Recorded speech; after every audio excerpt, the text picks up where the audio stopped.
Hello, ladies and gentlemen, and welcome back to Overtalk.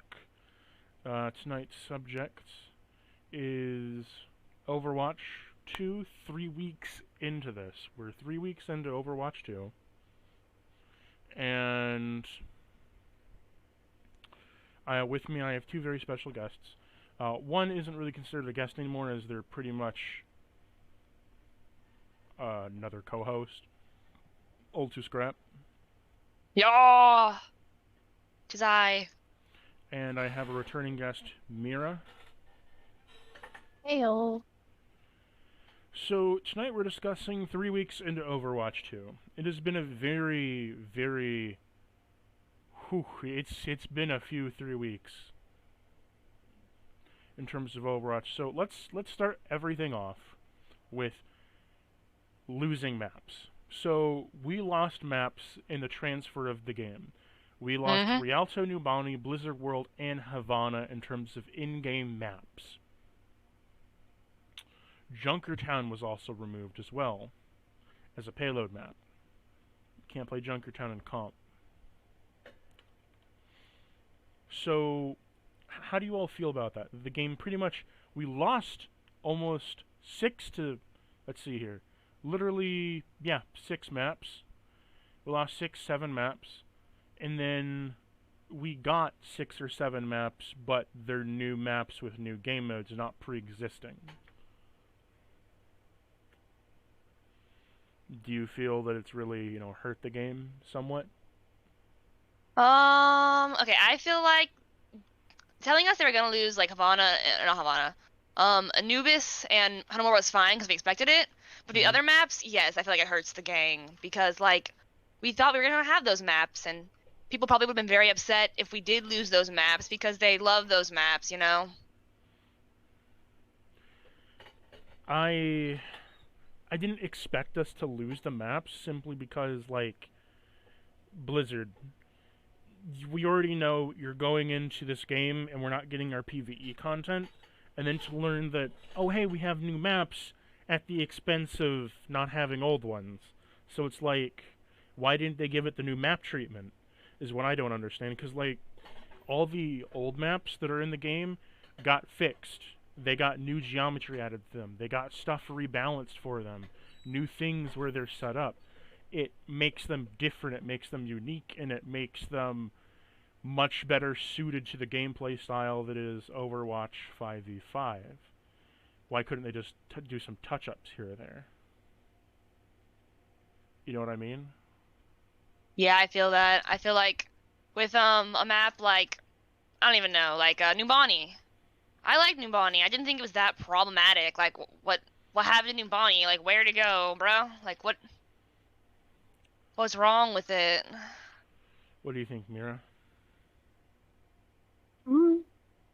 I agree. At the same time, I also think that there might be setting those. They might be setting those aside for the PvE content, and they didn't. Like, you're very much right. You are very much right. There is something. I do agree. There is something to get into that later on. You are half right, but also half wrong. Okay. Well. On that note of the PvE content, it has been confirmed that each of the maps that we lost contains side maps that are devoted to PvE content. But you can't play in Blizzard World on the PvE content. It's everything outside of the main Blizzard World map that you play in. Or outside of Nubani. So it's like the stuff that's on the outside of Nubani that you play in, not the actual map itself. Which made people question even more, so why are the maps removed? It's going to be a whole new map just based on the area. Why do they need to be removed? And you were right, they were saving it for something. You want to know what they were saving it for? Drum roll, please. Map rotations. Oh yes, map rotation.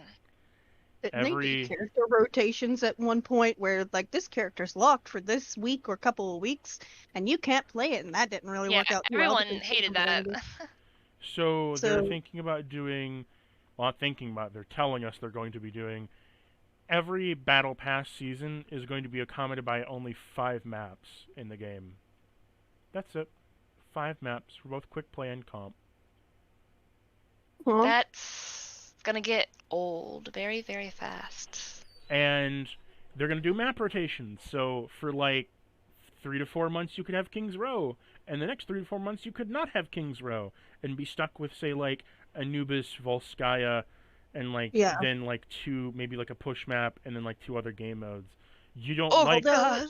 you don't Oh like God. See, you don't like 2CP, or you don't like Escort? Well, fuck you. It seems like you can't play comp. Well, no. Surely they would balance it, right? Surely they'd be like, we're gonna choose one escort match, one 2CP, one control, one push each season, and then I want to find the like picture the that I maps. found before. Yeah, because if they're just like the tournaments where there's like one push, one escort, one blah blah, one of each, type of map, that would be really smart. If it's just like one, if it's just like 4 random maps though, and it's like Anubis, Volskaya, and like Hanamura one season, like no one's gonna play that.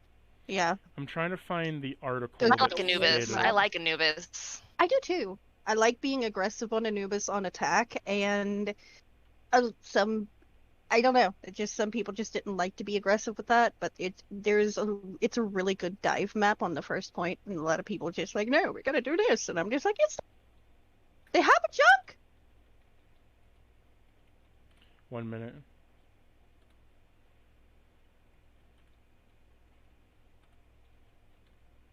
Why are we going into an enclosed room when they have a junk that's killing 2 of us at a time every time we go through? Question? No? Okay, cool. I'm just a support. I don't know anything, but I can't heal all that damage. I had a last game where I had to kill the enemy Genji in the backline. I had to kill him like every time he dove us. I had to kill him as the Baptiste. And the problem is, I could kill him fine. Like, I successfully killed this Genji who was flanking 3 times. The problem is, as soon as I like stopped babysitting the team, like holding their hand, and like went to kill the Genji, they were all dead. They were all dead to the enemy team, and they're like, "Why aren't you healing?" And I was like, "Well, there's a Genji on me and Ana, and so I had to kill her. I mean, not kill her, kill the Genji, so me and Ana don't die." But then, by the time the Genji's dead, like my tank's dead, my DPS are dead, and I'm just like, "Bruh, you guys could turn around and help me kill the Genji." You don't even have to do that. You guys can just not walk into the enemy team until the Genji is dead. You guys don't even have to help me. I can do it myself. Just don't die in like the 10 seconds it takes me to kill this Genji. Please. Right? And then, okay, listen. You seem like you feel my pain. I love it when you're dead, right? As a support. And your other support dies after you or before you, whichever. And then they're like, it's time to push. It's time to ult. Yes, let's go in. Why did we die? Where's our heals? Stop staggering. Blah, blah, blah. Or, you're the last one to die because everybody was, because you know how to take corners. Oh, yeah. And then they're like, why? Stop staggering while you're running in. Mm-hmm. Yeah. And I'm like, well, I was the last one alive. What do you want me to do? They're like, okay, guys, I died last because I tried really hard to stay alive, but they got me, and, please don't go in without me, and then they're all dead. Uh-huh. All right. I'm going to do my open queue placements because I don't care particularly hard about them. And I want to get them done on at least one account. Yep. So if you hear me just randomly be like, doing call-outs in the middle of our conversation, that's why. To make it more authentic. I'm always playing Overwatch during the podcast, to be honest. I try to normally do quick play so I can, like, alt-tab if I need to. So, not to derail too far, but the other thing is that we lost characters being Torb and Bastion. Now, I know why we lost Bastion. Oh, yeah, for real. I know why we lost Bastion. You had a bug in the game where, you input a button combination from Street Fighter or whatever. Oh, God, it was terrible. You insert certain button combination and spam Hadoukens all across the map. And then you, with Torb, insert and set button combination and have infinite overdrive or whatever. Sunset Overdrive, JoJo reference, whatever. Yeah. So, but my issue is that it's been 3 weeks. It's been 3 weeks, guys. Where's Bastion? Why is it taking this long? Because I don't understand. I really don't understand this. We have Blizzard we're talking about. And Blizzard has dedicated a lot of money to Overwatch 2, and for whatever reason, it feels like patches are less and less and less, have less and less attention and are getting slower to work out. So why is it that a fundamental part of the game, being characters that you can play, isn't being addressed faster? And maybe that's a shitty thing for me to say, like, oh, they should be doing it faster. They're doing it fast enough. It's like, well, why aren't they? Like, why couldn't it be done faster? Fair and valid in that, because I think that, they should be getting right on top of that. I know it's happened before, but I don't think it's taken nearly as long. Have you experienced that ult, though? The Infinite Bastion ult? Yes. Or the torb? Because I thought both. Either one, especially the Bastion. No, I have not. I have, and it is the most painful thing. A lot of accounts were, if they were being reported of using it multiple times, like using it once, whatever, it's not a problem. But there were accounts that were being banned because they were using it over and over and over again because they were abusing it. So it's probably a combination of getting him off so that it was the easiest thing to do, and then going through the accounts that were abusing it. I understand why they took him down. What I don't understand is that this goes into a later point, which I'll get into much later on. But why is it that we launch the game and we leave dev functions in the game that we're launching? Why is it that we're leaving dev functions, like putting in a button combination to test something like this? It's like giving you console commands on an online game. It's like opening up the fucking console command in Fallout and typing in your console command to get the cheat that you want. It's like, well, I understand why it was created for developmental purposes, but I'm not understanding how did it get in the final game? Like, did they just leave dev cheats on? Like, No. I just think that, honestly, every game has bugs. In Overwatch 1 on Gibraltar, This is more... I understand, every game has bugs, but this is bigger than a bug. This is bigger than a bug. To me, this is much bigger than a bug. A bug... Okay, so Mira, a bug would be, in my book... Yes. A bug is like, you do a Mercy super jump, that was considered a bug. Or now the Mercy super jump, dashing instead of jumping, that's a bug. Not being able to do so. Something where I did say I agreed. This of magnitude that they should have been working on this a lot faster. I say... Go ahead. Sorry. No, you're fine. When I say bug on Gibraltar in Overwatch 1, there was a bug with two characters. One was Sombra and one was Torb. Do you know of those? I do not. Okay. Sombra, you could literally throw her translocator in after, say, second point spawn, and they got second point on, you're defending. Yeah. And they literally push past that point. You could throw your translocator into second point spawn, translocate back, and shoot through the wall. Okay? So, because of that, they couldn't shoot you, but you could shoot through the wall. That was the Sombra one. For the Torb one, again, this one was on the defense. If you threw your turret at spawn, it dropped through the floor and fell on a rock. That would shoot through the floor of the entire third point of, defense.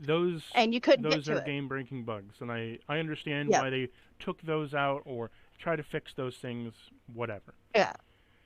What I'm not okay with is, like you said, that's a developer tool. That's a developer tool that got into the launching of the game. This isn't 2007 anymore, where developer tools are left in a game like TF2 and CSGO for modding purposes or using in an engine like Source for, like, programming nerds or whatever. This is the modern fucking 2022 where you don't do that anymore. You don't do that anymore. That's not acceptable anymore to have a developer tool access to an online game. Yeah. Unless it's an offline application or you're making something like a map but it's a whole separate program, like Source Builder and such. Yeah. And it just boggles my mind that this goes into a similar issue that we'll talk later in the podcast about, but the game's unfinished. The game feels as if it's unfinished. Not unfinished as like the normal gameplay, as like the normal gaming title of, oh, the game's unfinished, we'll release updates in the future. It feels like this game launched as if they said, well, fuck, it's October, we gotta release it. Fuck trying to fix shit, just throw it all out. You know what I mean? Yeah.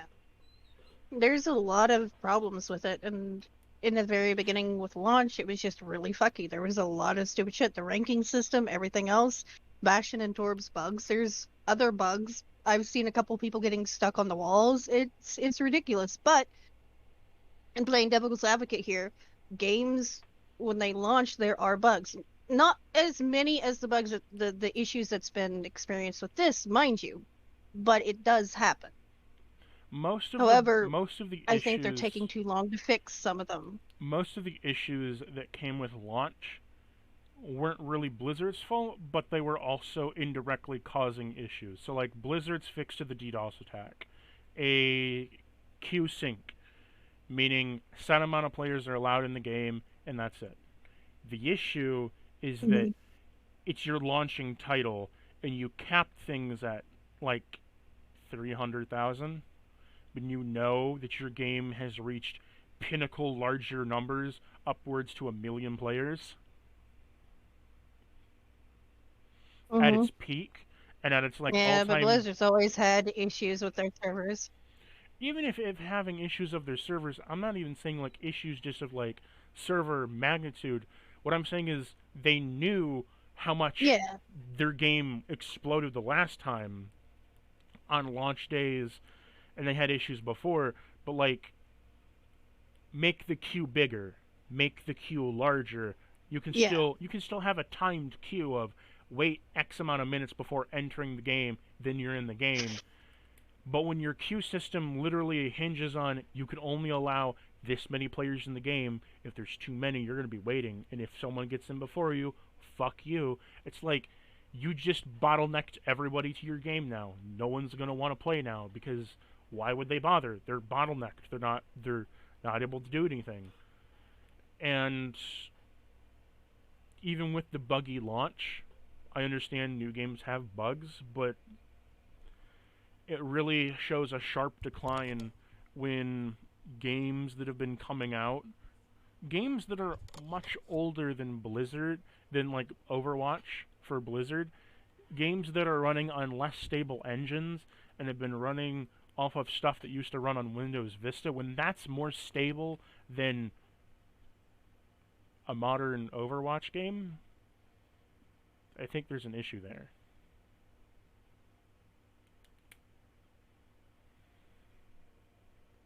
You know what I mean? Yeah. What do you think of this, Scrap? I think, I don't know. Like, I don't have other games I can compare it to because I don't play a lot of other first-person shooters. Overwatch was my first-person shooter, but I do think the bugginess, the console command, the characters not being ready, it does seem to be very lazy and very not well put together. Now, how do you all feel about Kiriko being added in the middle of a comp season to comp? How do you guys feel about Kiriko just being added at middle of the comp season when prior it was I don't hate stated? I think it's good that they gave Kiriko a little bit for us to get used to playing her. Yep, I think it was good that they locked her in the beginning because you would have gotten people that were just like, oh, I'm just going to try her out. Blah, blah, blah, blah, blah. Sure, you're getting people that's doing it still, but people are playing... Give us a sec. Yeah, it gave people be like, well, if you really want to play Kiriko, go to Quick Play, get used to her utility, and then try her. I'm not going to say that people... Yeah, which I mean, like, everyone should do. Which I think is kind of one of the reasons why they were like, we're going to make all the characters free for new people. Like, yeah, it's money. Part of it's like, gives people a chance to learn the characters before you freaking, Yeah. And I think that was a good move. I think out of all the things that they done, that was a good move. It makes the most Because, sense, I guess. yes, exactly. In my opinion, I think it's a bad choice. In my opinion, I think it's a bad choice to give Kiriko the leeway into comp right now, at least, because the way that I viewed it is Kiriko is a new character. We're not allowing her into comp because we want to see how the community plays with her in quick play first, and then next season she'll be in comp. And it gives you because what I thought was going to happen was like that system where like, oh, the new characters in quick play, I can test with them out and have zero consequences and don't have to worry about people trying to learn them on the fly in comp. Because right now a lot of people, they don't play comp for playing comp anymore. Competitive is just seen as the new regular mode that people play. And I literally I've had game after game after game of people asking me, how do I play this character? I've never played them before, and I've never done this role before. How do I do this? How do I Like- play this tank? It's like, why the fuck are you doing this here? And it makes Yeah. me very angry, and it makes me very sad that that's what competitive has been reduced to. But I think it's a bad idea, even if we've had some experience to play with her. I still think it's a bad idea because there's still a lot of people joining that I think she needs to be locked Do you- behind. Huh? Do you think that they should have put a lock on new players that are, that just started Overwatch 2 from doing comp? Though they already have that lock. That's the 50 wins in quick play. Mm. I meant like a complete lock. No. Alright, I here's an think- idea. Here's an idea. I think the 50 wins in quick play is harsh enough. It's 5 hours at minimum if you win every game. It's 8 hours or 9 to 10 if you start losing some. It's harsh Yeah. enough for that to be a requirement. And by that time you've unlocked all the characters. I don't have an issue with that. I have an issue with the people that have already played Overwatch, but my issue that I have right now is by the people who used to play Overwatch when it first came out, stopped and then came back in the game, but still don't really know how to play anything and are just picking up characters they have no idea who to play and just playing them in comp because like, haha, funny. Yay. Consider this. Consider before you can lock on a character in comp, you have to play like at least like a certain amount of time on that character in In Like- quick play. quick play or arcade. Yeah. But that's already Like- a thing with hero challenges. Exactly, think- exactly. Yeah. Like I they do think- that though, like for all the characters. Oh, are you Like, I referring know- to new characters that get released? Like a new character? Yeah, like, new characters Yeah. and all the characters. So- And I know people would be annoyed, but think about it. It would cut back on smurfing a little bit because you have to unlock the character. And don't make it like a locked by whenever the character's coming out event. Like do it so you can unlock the character at any time if you're just willing to put some hours on the character.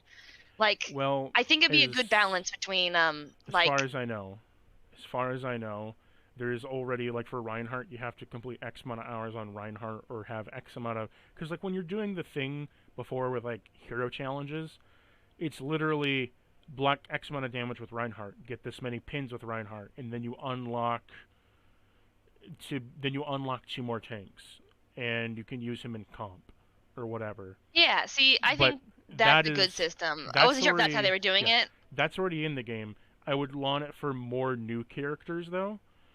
Yeah. I think they should do it for like all the characters, especially if you're a new account. Like you start off with like no characters basically, then But- you have to slowly unlock them all. I've been encountering a lot where like people will like insta-lock Kiriko and we're not getting any healing because she's a sustain character, not a heal the whole team character. And so you'll pick like Mercy or Moira or Ana trying to pump out heals and you're just not enough because your Kiriko is either doing too much damage and missing all the time or they're putting in so much healing that they're not able to get any damage off. And it's this weird thing where I really enjoy Kiriko's playstyle. I just don't enjoy the people that are picking her. She seems to breed the similar players to Hanzo stereotypes of, oh, don't worry, I'll get my first pick The and weebs! switch. The weebs! Or Look, I'm I can. or I'm so com- good at Hanzo that I'll completely carry us. Meanwhile, misses every shot, has below damage and has almost no eliminations, and all the deaths in the hierarchy of the world. See, It's just weebs. I can confidently say that I was the top weeb player in the match because they had a Kiriko, a Hanzo, and a fucking Genji, and I was Kiriko and Genji Dobas. I killed them. I killed their Kiriko, and then I killed the Genji again, and then I killed the Hanzo. Then the Genji killed me because he was pissed off. It made me happy. So, but this does go into the things that we're going to be talking about bugs. But before we talk about bugs, I want to know about what you think about map rotations. With the 5 map rotations where like maps are rotated periodically every Battle Pass season. Leading to a bigger issue of what Overwatch 1 had, which Overwatch 1 said, oh, we don't have a lot of maps and the game's getting boring. Overwatch 2 says, oh, you think the game's getting boring? Well, let's really limit your map pool. Let's make it more boring. Yeah, I still stand by my statement earlier. It's gonna get boring if you have like 5 maps for like 2 months. Yep. I said this to someone else, but Blizzard doesn't really have any right to be doing a map pool because they don't have enough maps. Something like TF2 or CSGO, or even like Paladins that has like a baseline of 50 maps and a maximum of 110. Yeah, they can spare to do a map rotation because you'll have a map rotation of 25 to 30 maps at a time. You'll maybe play all of them in the season at least maybe once or twice, but you're not going to get like the same map 4 to 5 times unless you're playing for hours and hours on end every day. But like, you have options. This, your only option is 5 options, and that's going to get pretty fucking boring. It's like having a different that flavored. won't last long. It's like having a different flavored ramen cup. Sure, it's a different flavor, but it's still a ramen cup. Yeah, that's gonna get old quick. That'll get old quick, and they'll do it, but it won't last long. Hopefully Blizzard's that smart. Well, they took away the character locks Sure. after a bit, and then they tried that. People hated it, and they took it out. So. Yep. I hope they get rid of the map lock soon. Now on to bugs. Let's start off with the first one on the list. Rando kicks. Randomly getting kicked from a match or from your game. Yeah, that is unacceptable in my opinion, just because like you can get comp bans for that kind of shit, you know? Or the current competitive kick issue, where you lose connection to a game and you try to reload, and the game instantly frags you out of it because even though you rejoined, the game will frag you out of it because you're trying to reconnect, and then it says, oh wait, you didn't reconnect, so it boots you out and then tries to reconnect you over and over again, going back and forth, leaving the game. It's so bad. I've seen it wreck whole teams because one person will leave, then join back, and then the next person will get...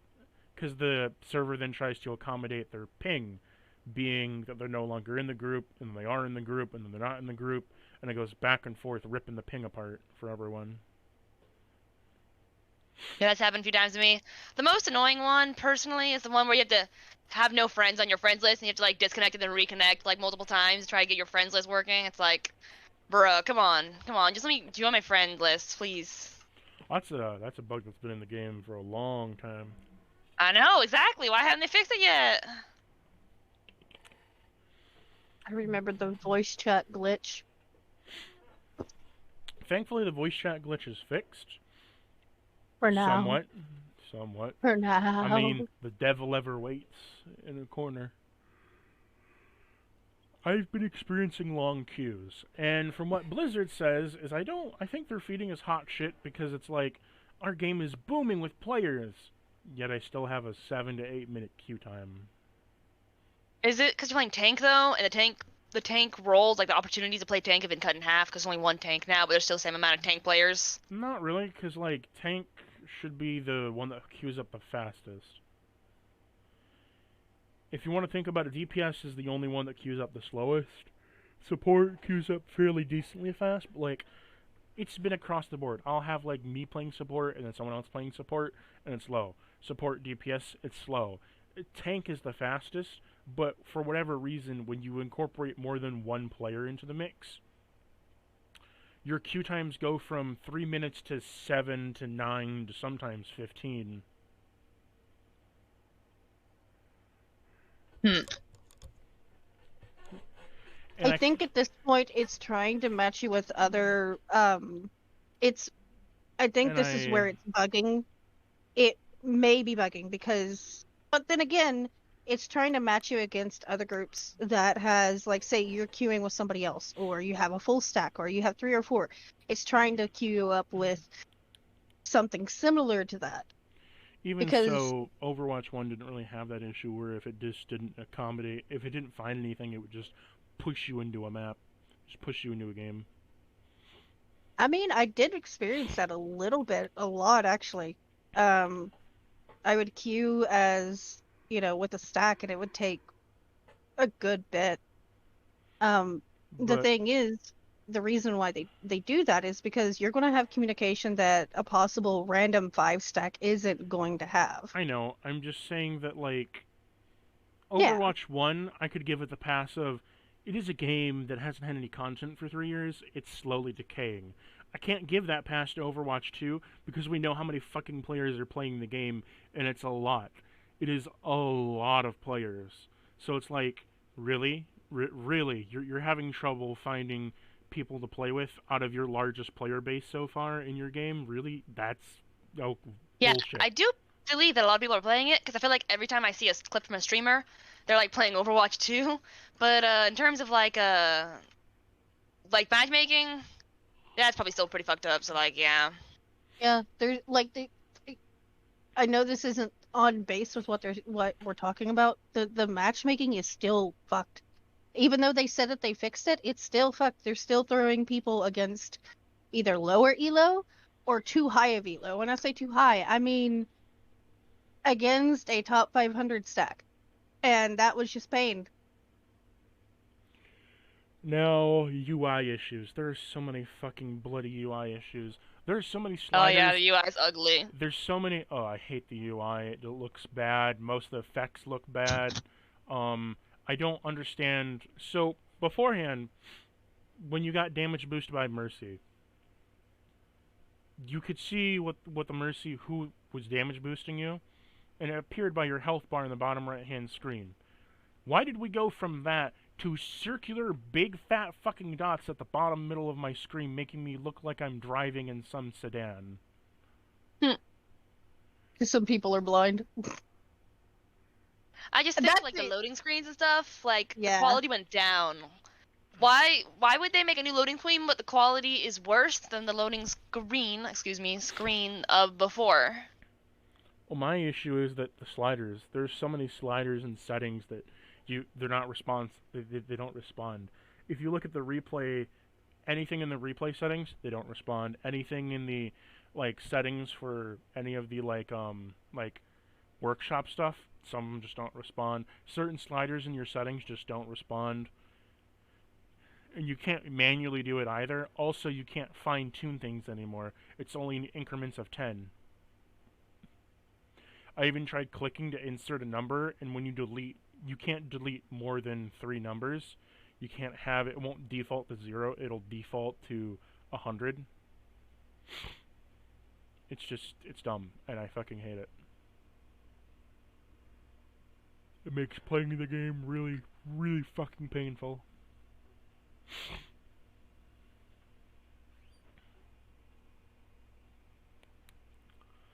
Now, graphic bugs.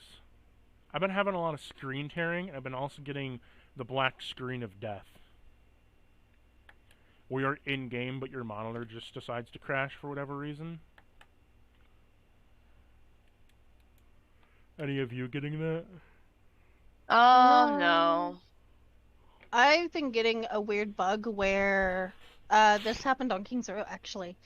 Everything was really slow and I don't know what it was. I don't know. It wasn't during Symmetra's ult because that slows everything down.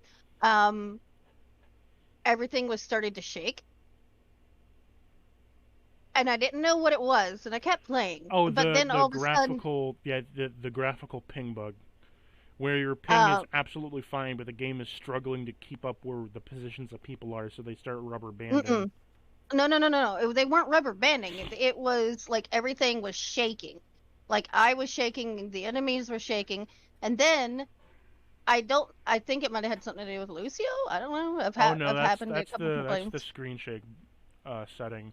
There's a setting Okay. in there. It's a setting that if you're at low HP, it shakes your screen all the time. Wasn't low. See, and the other one, Or if you get I hit with was, damage. yeah, no, it, what didn't have anything to do with that. Let's see, the other one though, this one was the weird one. There was like triple of each person of the enemy team, and everything was phasing in and out. And I was like, what the heck? And then it righted itself, and then it was fine. But at that point, I was just like, what the fuck's going on? My video card's fine, everything else is fine.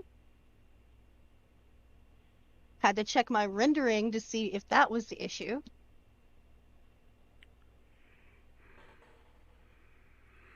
Game's fucking weird. I don't know, man. Have any of you encountered any of the character bugs yet? Or just abilities just sometimes don't work? Or they don't register, or you don't see them, or they're just not coming up at all? Uh, I've Not really. experienced Anna getting the 5 million mitigated damage. Oh, really? Yeah. I didn't even know that was a thing. If Yeah. you nano a diva and the diva in that nano uses her bomb, it'll explode and count as 5 million damage mitigated. Huh. Speaking of mitigation, the game doesn't track mitigation or damage blocked on your profile. But it is a thing on the UI. It is a thing on the If you're in game on the tab. on the UI and you check it, it'll show you. But if you're using your career profile, it doesn't tell you. Yeah. But it doesn't tell you on your career profile, which doesn't make any sense for me for tanks. So you can get mitigated damage for other heroes too. It's not just for tanks. But Yes. I do see your point. But it's just what I'm saying is it doesn't make any fucking sense for it not to show the stat in your career profile.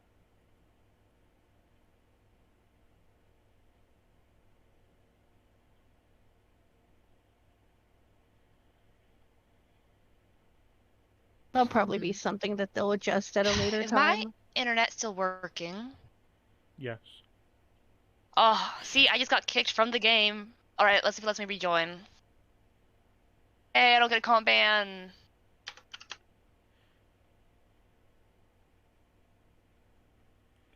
Now, how do you all feel about the friend issues with, you log in and it says you have no friends, or you can't invite people, or sometimes the game will say your friend is in a different version of Overwatch, even though you logged in on Americans. That's the most annoying because it's literally every single time I log in, I get it. It's not like once in a while. It's like just constant. Every time I log in, and it says my friends are in a different version of Overwatch, even though we all logged in on America servers, and it's like, the fuck game? What are you talking about? They're in a different version of Overwatch. We're all updated. We're all in the same region. It's dumb. Yeah, it's annoying. I have gotten into a habit of doing the /invite for a while because that that helps. So I guess like it is frustrating. Like it annoys the ever-loving shit out of me. But I've gotten in the habit of doing the /invite and then blah blah blah. But it's see, then you have friends that don't have the normal characters for their names, and you're just like, how do I type this? How do I do this? What?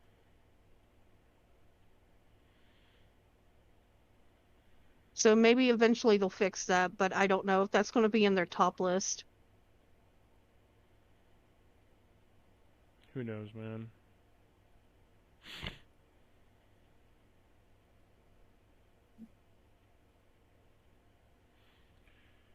Now, moving on to the audio issues. Have any of you encountered any of the audio issues? Like, Just randomly audio cutting out. No.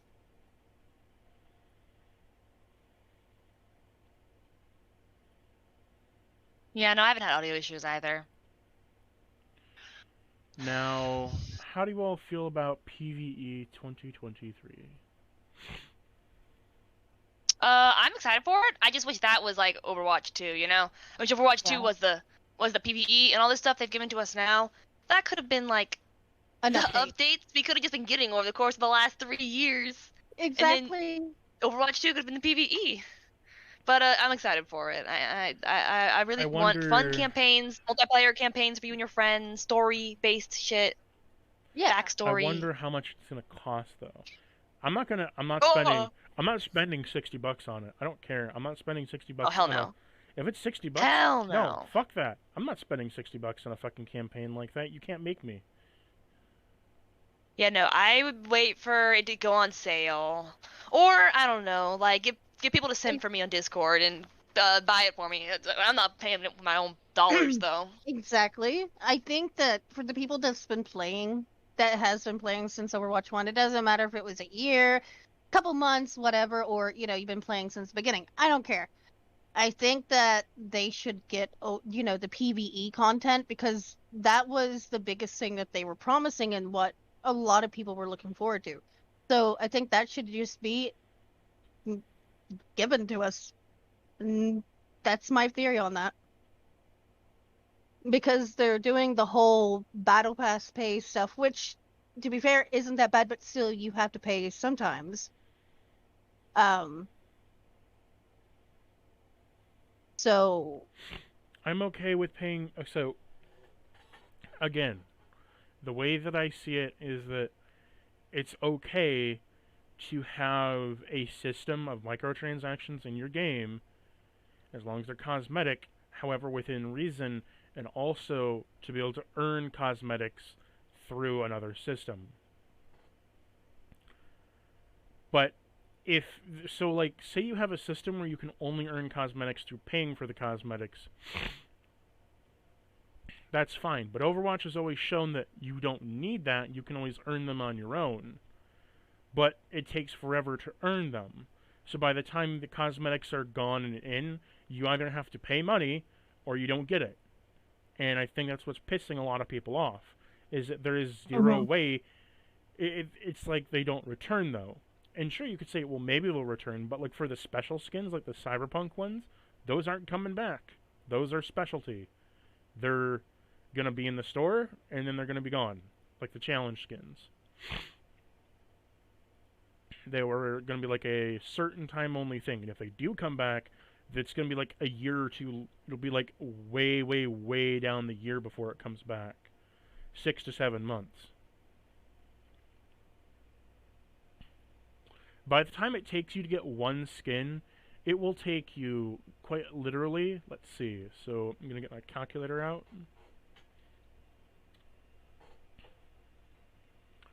You only get 60 coins per week. Times that by 4. You get 240. You need at least times 4.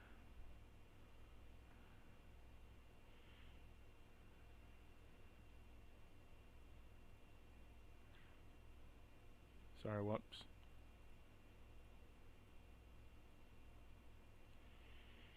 It will take you 5 months to get enough coins to spend on one skin for one character. 5 months. That's a little ludicrous to me when if you purchase the battle pass, yeah, you get $10, you work your way through it, you would get like 4 to 5 skins. That's a good deal. But when my other only option is for challenges and to get coins for a skin 5 months, hell, there could be, at the rate they're going at, there's like 2 to 3 skins releasing every couple weeks that are a limited time only. You know what I mean, Mira? Mm-hmm.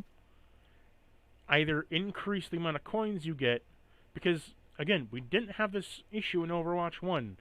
You could still buy select In Overwatch 1, you had skins that would come out that you could purchase with your coins.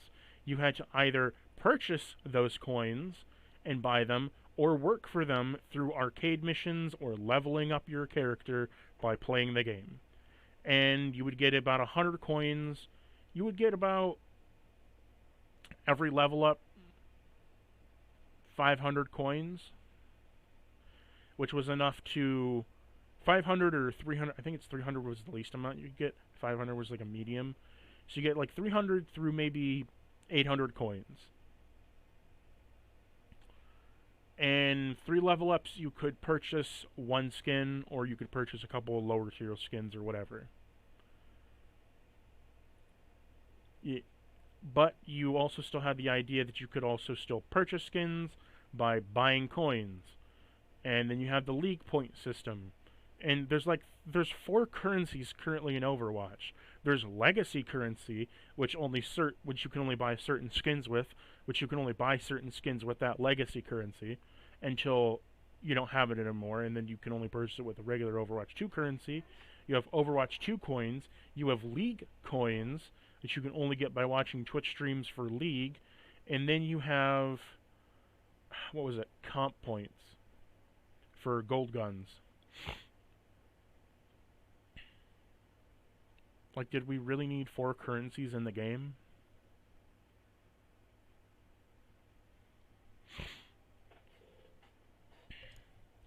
I would be okay if more skins were locked behind a paywall, but then just give us more keychains and, like, collectibles and shit, or sprays to unlock.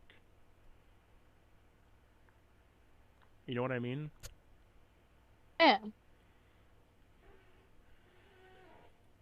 As it is right now, a bundle for 1 skin, a couple sprays, and a sticker being 4,000 coins, the equivalent of $40, almost a full game title for in-game cosmetics.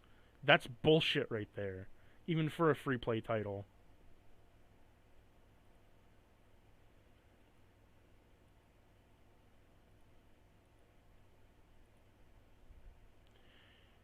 Anyone got any other things they want to say about it besides me? The gameplay is fun.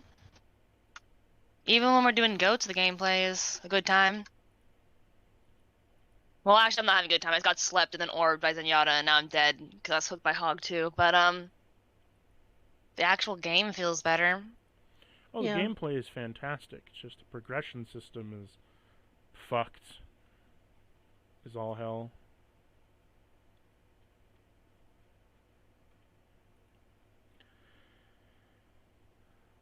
Speaking of the progression system, do you want things outside of the battle pass that is progressing in the game? Would you want levels back or emblems back? Or anything else?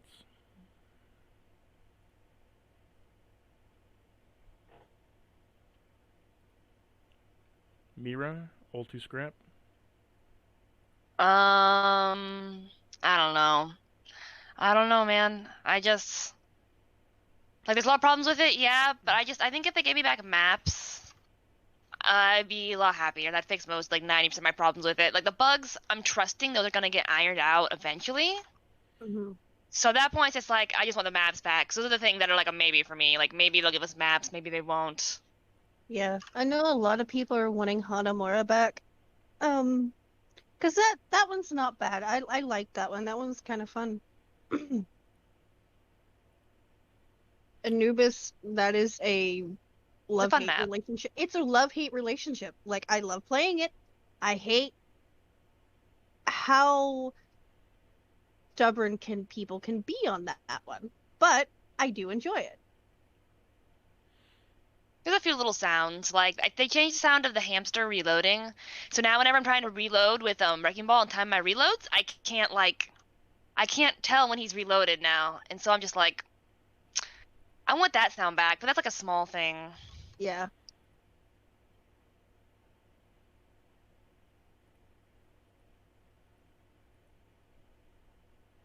Fair enough, fair enough. Now, moving on to what you'd sent me, Mira, which is the changes for characters. So we have a Sombra change, hackability, Lockdown duration reduced. Hacked enemies no longer. Valid targets.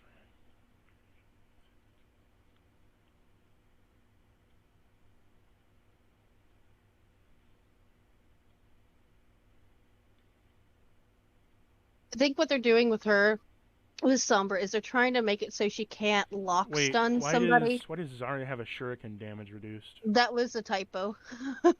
That's a typo. Zarya shuriken? What? Zarya's shurikens. They added Zarya. So they actually buffed Zarya. They gave her shurikens now. Yeah, that's a thing. No, When they she took the had shurikens away shurikens. from Genji, they gave them to Zarya. 'Cause they had to go Yeah. somewhere, you know? Yep. Again, I don't think the D.Va nerfs did anything. Yeah, the Zarya and the D.Va nerfs are just Yeah, no. they're very manageable. light. They're not. They're small. The tanks are still good. They're not nerfs. They're just slight changes. Rebalancing. I wouldn't. Yeah. I wouldn't It's, even. I wouldn't even say rebalancing because it's not even big enough to be a rebalance. It's just we wanted. You said we needed to do something. We did something. Oh yeah, you really did something, but it wasn't anything. Which honestly, I think that's good though. I think they shouldn't like give anyone too drastic of a nerf without giving them like some sort of buff as well. I think it's the principle of like give and take. But like a small little change like that, I think this is fine. So I think it's good. I'm more mad at the DPS who got majorly nerfed and then they don't have like a buff to balance it. Like it's my whole principle of why they. It's the whole principle of like Overwatch 1 characters that didn't need any changing that got changes just for the sake of change. I don't like that, but also I don't like nothing changes. If you're gonna change something, change it. Don't be a pussy and back out. Don't say, oh, we're gonna make some rebalances to Zarya, and then you actually didn't really change anything. It's like, what? So you did a nothing change. A nothing change just so like here's what I consider a nothing change. Reducing Ryan's shield hopping speed. It's a nothing change. It doesn't affect him in any way. Or Ryan can't jump as fast now. Okay. Well, yeah. It's a nothing change. You changed something technically. Yes, you've done a change, and sure you could consider that a buff or a nerf, but it is so far away from what actually makes a character effective that it's so far away from what people are actually complaining about and what the actual issue is that it's like it's just nothing. It doesn't do anything. See, they nerfed soldier's damage there after, I think, a week and a half, maybe 2 weeks after launch. I don't know. It wasn't a big nerf, but they did nerf his damage because soldier was just melting targets. He's still putting out damage. He still puts out a good source of damage. The issue I think people are having with D.Va right now is that she survives way too fucking long with all the damage she can pump out. Yeah, and she still needs to have some It's Zarya and D.Va right now that does a lot of damage. Hog, Rein, let's see, I think it's Hog and Rein. Ball is good in some scenarios. Hog, Rein, no, Ryan's pretty good. Ryan's really good right now. Ryan's decent, yeah. Anyone that knows how to play Ryan is thriving. Yeah. Ryan, so much Ryan is damage. good. Hog, I think, is fine. The only tanks I think that are in a really bad position is Doomfist. And maybe Doomfist and Junker Queen. I think those are on the lowest tier right now because right now Ryan, Sig, Winston, and Ball are like on the... No, Winston's on the top. I'm sorry. Winston's very good, in my opinion. But yeah, he is very good. Actually, I should probably play Winston here. We're struggling. No, but Doomfist and Junker Queen are, to me, they're not good enough. So the whole thing that I know we discussed a while ago of my fears of Junker Queen being too powerful with her healing, but now that I've actually played with it, it's nothing. It's literally nothing. She hits something. She gets overhealth from it, but it doesn't do anything for her. It's like Doomfist getting his shield back. It's like 20 shield. Yeah. Great, you got 20 shield. That doesn't help you with anything at all. Yeah, the thing with Junker Queen that some tanks are struggling with, because normally you play Zarya and D.Va, and you can back out. You don't have to be as aggressive as you could be. With Junker Queen, her kit involves her going in with the team, maybe not everybody on the team, but her whole kit is about aggression because she's a damaged tank. She's squishy as fuck. But the thing is, you need to be able to keep going I in. know that. Yeah. My issue though is without, similar to how the balls issue beforehand in Overwatch 1 Mm-hmm. was he didn't have enough tankiness to survive the backline trip that so many people were trying to do with him. That was an issue for Ball. He'd get behind, Yeah. he'd disrupt, but then he'd fucking die because he didn't have enough. He didn't have enough to get out. Even if you got your shield, he barely had enough to get out. Then you have to get a full healer, a mega, to get fully restored, and a little bit of healing. Then go back all over again and wait for his recharge. The issue that I have with Junker Queen is that, sure, Junker Queen may stylize very heavily in that hyper aggressive stance, but very much similar to Doomfist. They don't. They're passive over health in shield that helps them continue the onslaught isn't enough. It doesn't give them enough, and it doesn't make it so they have enough. Do they have? Does Junker Queen have high damage output potentially? Yeah, she has high damage output. Yeah. But so does Reaper. And if Reaper can tank better than a Junker Queen can, there's an issue that a tank can't really keep up with a DPS in tanking the damage. Yeah. Not They'll doing probably the damage, tanking it. Yeah, they'll probably end up giving her some buffs in something like probably what they're going to do with Doom because Doom and Junker Queen are suffering. I'd say Doom is so trash. We discussed this before as well, but Doomfist block does nothing. It does nothing for his kit. It does nothing for his character. He's not supposed to sit still. He's supposed to keep moving and dive a target and bully the fuck out of them, kill them, and then get the fuck out of the situation. His block slows him to the slow pace of a frozen Rhine or a frozen hog and makes it almost unbearable to do anything. He can't do an attack when he's blocking, and with the damage he does charge up from his block, he's useful. But it doesn't speed up his charge for his punch. It makes it longer, and you can only use that damage on a slam now. But your slam is also your escape option. So it's just useless. You also only resist, I think it's like 15, you resist 20% of incoming damage, but that's not for critical headshots. Yeah. So Hanzo just dinks you and you're dead. Yeah.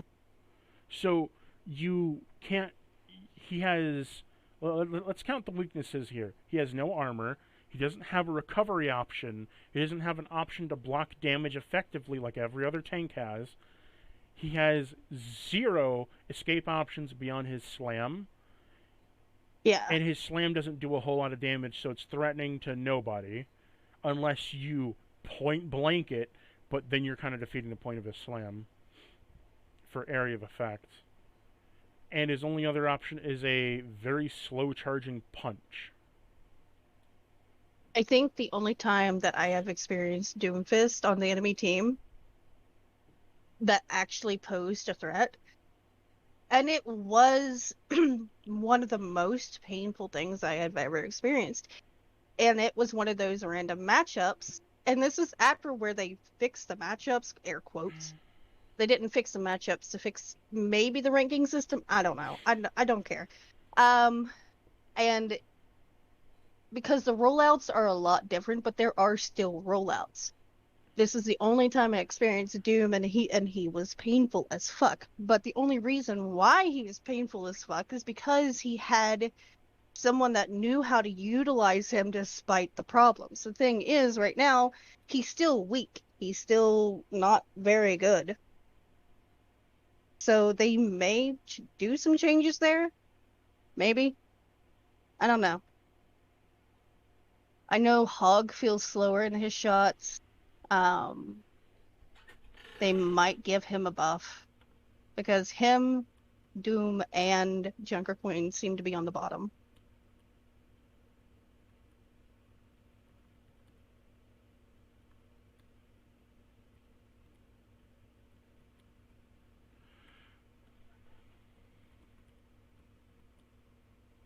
And right now, Zarya is just Now, bubble, bubble, bubble, bubble, bubble. the other thing that I find is that Doomfist feels like he was balanced for Overwatch 1, Yeah. but not Overwatch 2. Fair Because enough. when Fair enough. I stick him in open queue, and you sit him next to another tank, he's perfect. He's absolutely perfect. He functions as the perfect off tank. I don't know if I think he's a good off tank. I just say No, he feels too weak to be like an actual tank. No, like I say he's the perfect off tank because he has the right amount of abilities. Because like say you set him up with a monkey, okay? Like a diva, he's able to follow the monkey in. He has useful slam capability when the monkey touches down. He can play around the monkey in terms of dive and single out a target. He's the perfect off tank. He does so well. But that was for Overwatch 1, not for Overwatch 2. For Overwatch 2, because like even when you compare his like punch and his slam, it makes more sense with another tank in mind. Because he's not pumping out a shit ton of damage, but he's really disrupting the enemy line for the other tank to do some of the damage and disrupt and then get a pick. Yeah. Otherwise, though, he's not super great because you need either a Reaper or you need very skilled Soldier and Sojourn to back you up on every single attack to make sure that they're pumping out the damage while you fuck up the enemy. Yeah. Otherwise, Yeah, Doomfist went from being able to one-shot like half the heroes in the hero pool to not being able to get a single kill on his own. Yep. So that was kind of like it's painful to even oof. just kill a McCree. It's painful to kill a Tracer.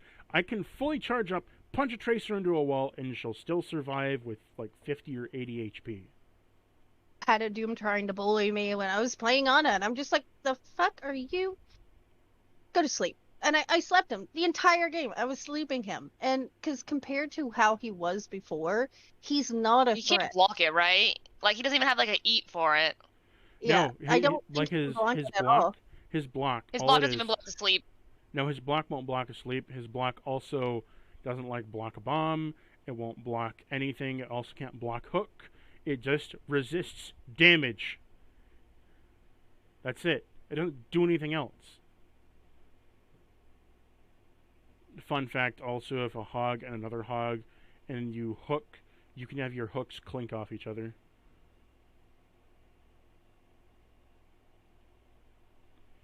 So you can hook cancel, but it's really hard to do.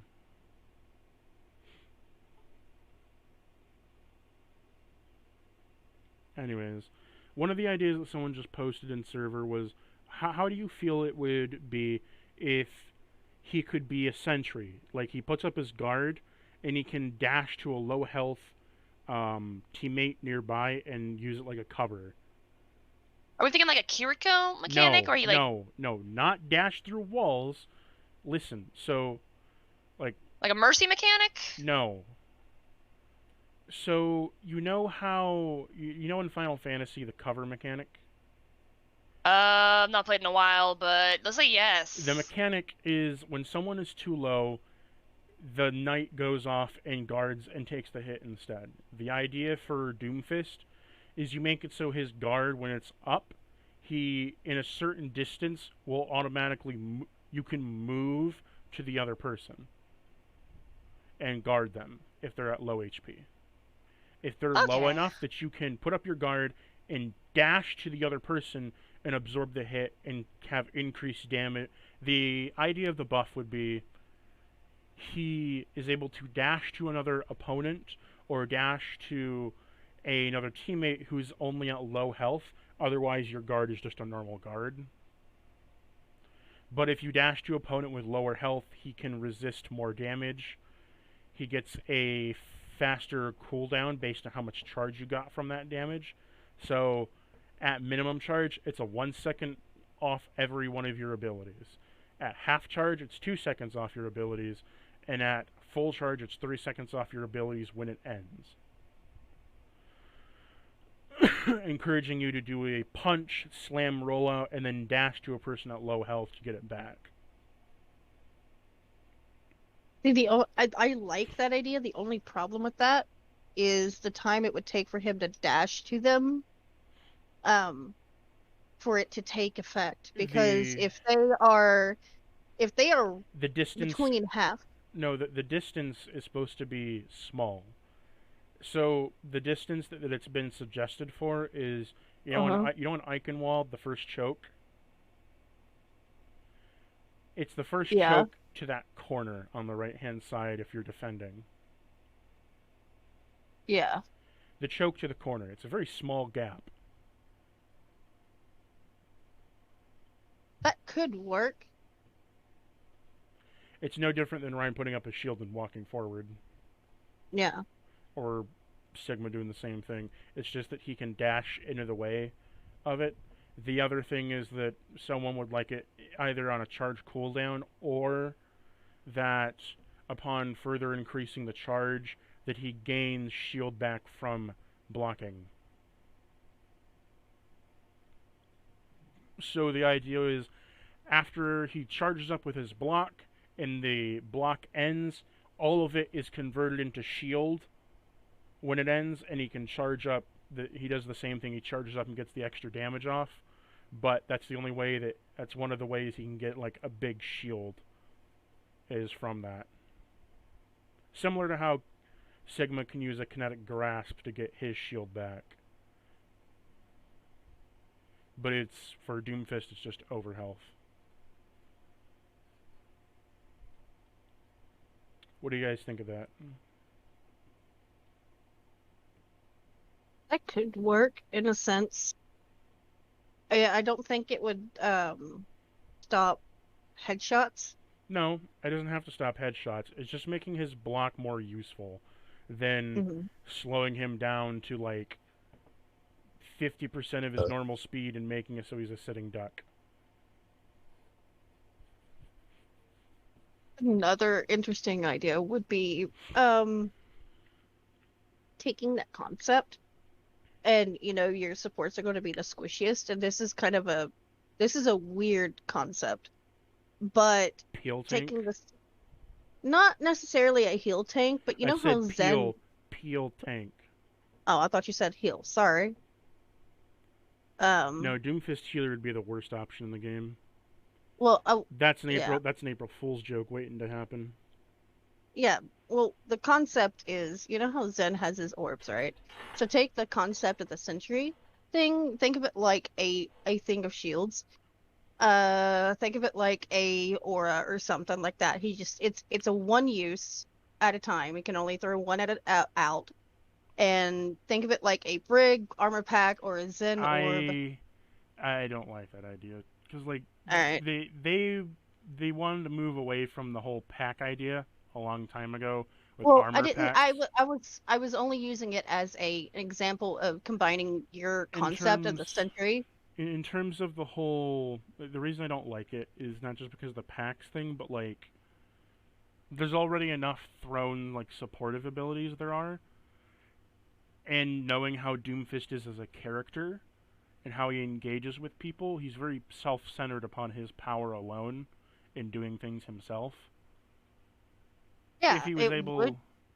Yeah, definitely that. That's what I'm meaning. He's self-centered. It wouldn't benefit the target in any way, except it would take the combined concept of what you said of taking the blow and like charging up his thing, the dash thing, and it would give he would instead, it would power up him. So instead of like them taking the damage, it would be like an absorb method for him to gain, shields or something.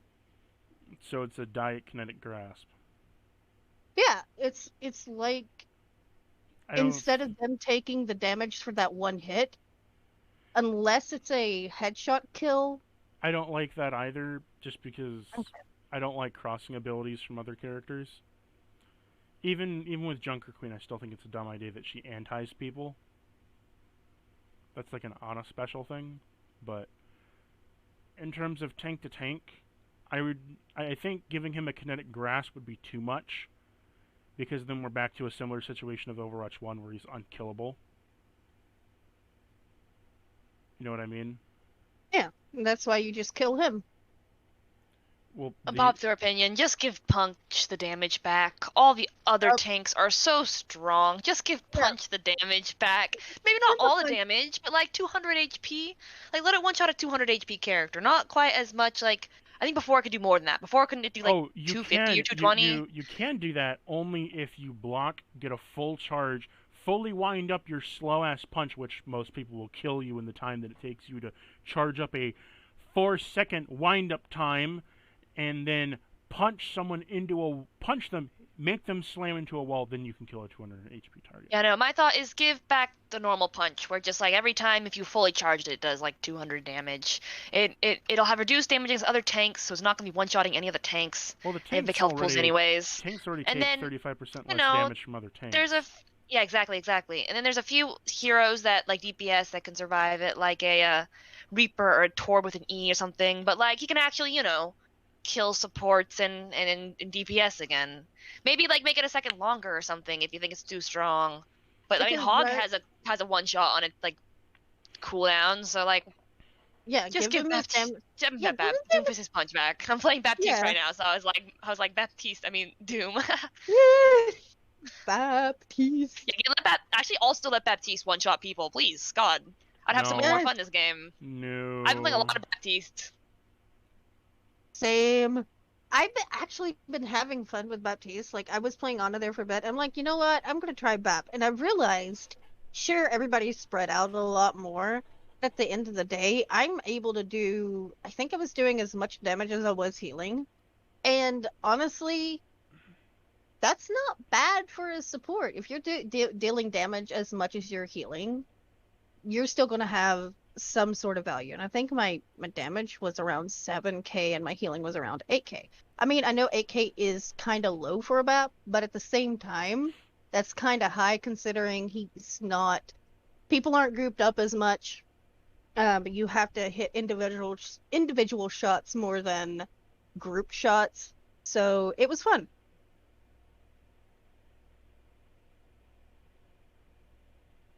Was able to deal with a Sombra going in the back line and messing with me a lot more because, their lamp down was selfish with lamp and then just killed the Sombra.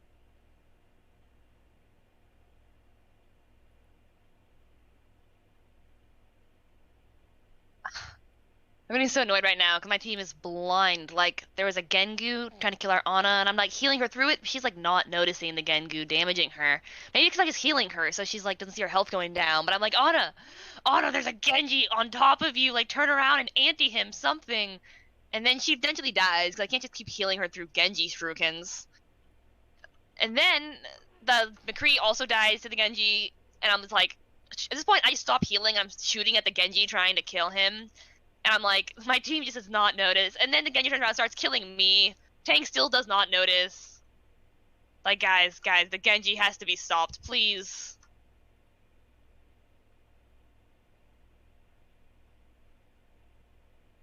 Pain cries. I'm actually pretty confident in my ability to 1v1 Genjis as Baptiste. It's just a thing I said earlier where if I take 10 seconds to kill the Genji, my team will die in that 10-second window. Yep.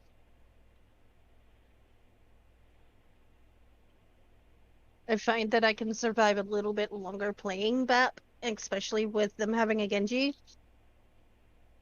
Because honestly, you're being selfish a little bit with, even if you have to. Like, even if you don't have to. At the end of the day, you just wait out a fucking deflect and just kill him. Yep. It's easy to kill him because you got hit scan and stuff. Yeah. And I think the biggest problem with Genji right now is not everybody's looks at him like they should. You got hit scan, it's like, oh god, he's going to deflect everything or shoot at him. No, shoot him, get his deflect out, then wait a second and shoot him. It's like everybody's afraid to shoot the Genji. He's not that scary. Shoot him, kill him. And a part of it is that he was so strong. Like, my friend was like, why did they nerf Genji? He was perfect before. And I'm like, I'm not sure he's perfect. That just might be my friend being a Genji main, like, talking. Yeah. Because he was very strong compared to the other DPS. But I don't think he needed the nerf that we, that people gave him. Yeah, He The got issue with Genji is that Genji the issue with Genji is that he has such high damage with high mobility. And the reason I think they're going to continue nerfing Genji is that his mobility is greater than every other DPS, but unlike in most games where the damage is high and the mobility for that damage character requires some skill, Genji is really fast, he has a double jump, and he can climb walls. You can traverse any terrain with him. He can get around wherever he wants, but he has incredibly And high damage, and he can still the crit. DPS passive.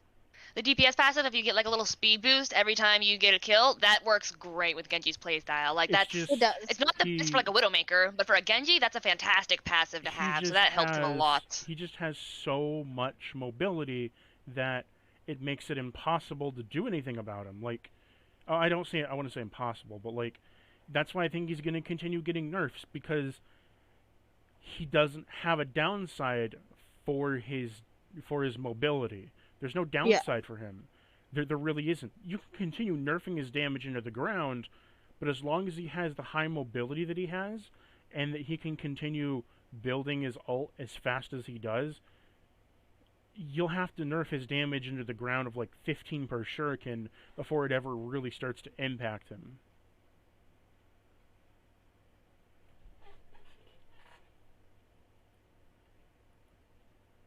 I don't know, it's just me. think the mobility, yeah. And also the fact that people are just too scared to shoot him because of deflect. Yeah, people just don't notice him. He's a flanker. They just like he's like in the Ignore it. back line and they just like ignore it, yeah. Which yeah, very much could be like the skill issue. Like, you know, I've like been climbing my counts back up to plat, hopefully gonna hit like diamond soon, maybe higher if I have time to like really grind. But I think just like gold and silver players just don't mention just don't like the awareness Don't is not care. Yeah, not that's not the there. best. Which is like fair. But like And even if they do notice, they either like, oh, somebody else will take care of it. Oh, yeah, I- they look at or- him and then they just like run away. yeah, and they're just like, oh, well, and they don't even call it out. And that is one of the biggest problems is that Yeah, nobody 50% calls of the out time, stuff. I shoot at the Genji, land one body shot, he backs off, and like I'm fine. But the other 50% of the time, when I land the body shot on him, he doesn't back off. I'm like, guys, come on, someone else shoot at him. He's half. Come on, guys, please, kill the Genji. You see, and you get okay, so you can tell the difference between a high somebody to know to keep pressuring the back line. So you'll get a Genji or Tracer, you kill him or sleep him one time, and they'll leave you alone for the rest of the game. You know that you're safe. However, it's the ones that keep, even though you've killed them, Keep coming that back. they still keep coming back. Because here's the thing, even if you can't kill them every single time, they're still drawing your attention away so that the rest of the team can push. The team's not getting heals, or they're Yeah, not getting yeah. damage or something, and that is their cue to start pushing forward because I mean, they're essentially just doing what like a ball or a diva would do, is like a disruption tank that like goes in and distracts the supports, and then the rest Yep. of the team is free to get the kills they need. Yeah, I'm gonna do all my OBG games with Baptiste though. So far I've just been winning when I play him. Yep, Bap is so fun. I think it's because he's good for goats. Yeah. Just heal the floor, and then he can actually do enough damage to scare off like a diva or a Genji. Oh yeah, like his ability to melt a tank, and it sounds weird, but like say your tank is facing their tank, you just melt them. Hogs Yeah, you aren't can a heal problem. and shoot at the same time. You can lamp the dives or the hooks. Like I Yep. knew Baptiste. Everyone was like Baptiste gonna be like C tier in Overwatch, too, and maybe in role queue he is over like Lucio or Ana. But like in the open queue with goats, he's doing pretty well. Yep, I still think he's pretty good. He's not as I think utilizing him more as a DPS heals is what's going to benefit the team a little bit more than just being really passive and heal botting Oh yeah, a lot. for sure. Because you're literally playing Zen at this point. You're healing, you're shooting. So, and a lot of people are used to just heal botting more than killing with BAP because it's just easy. Yeah. That's another I think rank thing might be true though, is that I know some really good like GM Baptistes, and like they will carry their team by getting 3 kills, not by healing. I Yep. think, but definitely in like plat and diamond and like lower, in my experience, people do tend to heal bot, which is something that has to change for Overwatch 2, which I am a fan of. I think that's a good change. Making Yes. supports heal less, but like have more opportunities for picks, so Yep. that supports actually get to like get kills and have like comparable damage to like the DPS. I Yeah. think that's a good call because like it's not like healer watch. It's not like Yeah. stand Because here and only use my primary healing fire watch. It's supposed to be like first person I shooter where you know, get to but shoot yeah, stuff. it's trying I to be more think inclusive of the healers. They want I the think well, not just healers, it's supports to do more than what they already do. I think that Bec- some healers should have more healing than others. So like Mercy, Mercy needs Oh, more. Mercy needs more heals for Mercy sure. like there, and I gotta think of playstyles. So like when I think playstyles, I think Baptiste, he's okay. Ana needs a bit more healing for what she's worth, cause She's good. all Or the more okay. damage. So like DPS Ana, come on. well, here's what Yeah. I'm saying. So like here's the game modes right now. 5v5 is pretty fast paced, especially for Ana struggles on push maps and she struggles Oh yeah. on the new payload map because there's so much elevation and it's so long twistings and turns that it's really hard to keep up. Because your team has to either push off the payload, leaving just 1 or 2 people on it, or stay on the payload and fight every team fight with the full team. And Well, Ana needs some more heals to be able to pump out. Zen's fine, Lucio's fine. Oddly enough, Moira doesn't need more heals. She needs a larger resource gauge. I don't want her. Resource gauge. I don't want her heals to be more potent. I just want her to have more of resource. Like a bigger pool to just Like put her anti on a faster cooldown or something. No, I'm talking about Moira. Oh, Moira, sorry. For a second I thought you said Ana and I was No, like, Moira. huh. I want Moira to have a bigger resource pool. So like I don't know. right now, Moira's already pretty strong. Like I've been playing when I don't play Yeah. Baptiste or Lucio, I'm on Moira and I'm grinding. no, Moira is Yeah. strong, but what I'm saying is that how do I put this? Moira is strong in terms of damage, but her healing output is bare. She can keep a team alive, but you run out of resource extremely quickly, making it so that the damage you do kind of makes it because you can't get super close to targets because they'll instantly kill you, but you also can't really because I've been in this situation before where I can't get close enough to a target to deal enough damage to get my resource back, but I also can't send a damage orb out to get resource because my team is dying too quickly. So I'm kind of forced to wait for it to regain on its own, and I just want her to have a higher resource gauge. It doesn't have to be super high, but it has to be a little bit higher. And I I don't think think here, I've had a problem with Moira. Like honestly, that's I- my I- opinion, I- though. yeah, And yeah. lastly, Mercy needs more heals, and I think Kiriko I think her kunais need to be more distinct. It's really hard to see where they're going. I think Mercy, I know this sounds weird. I think her healing, she's not.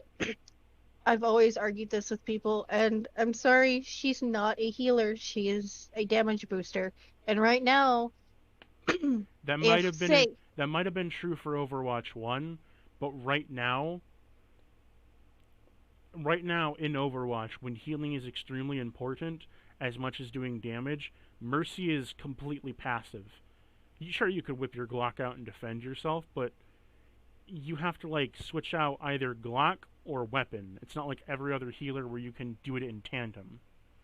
yeah, it's very situational. And honestly, if you're going to be, see, you're going to have to swap out either see, that's why people's like, hey, go Mercy with the Pharah, and I will argue, I would it would probably be more beneficial to have a Zen and then an Ana, or say Kiriko, put an orb on Pharah, because the thing is, Mercy's just a big flashy target if she doesn't know what she's doing, and a lot of times Even Mercies will fly around, easy pickings. I understand what you're saying, in terms of she's damage boosting heavily and she needs that, but in Overwatch 2, because every DPS got a damage buff, damage boost isn't super useful anymore. Sure, it's useful for, getting that little extra bit of damage, but it's not needed as much anymore.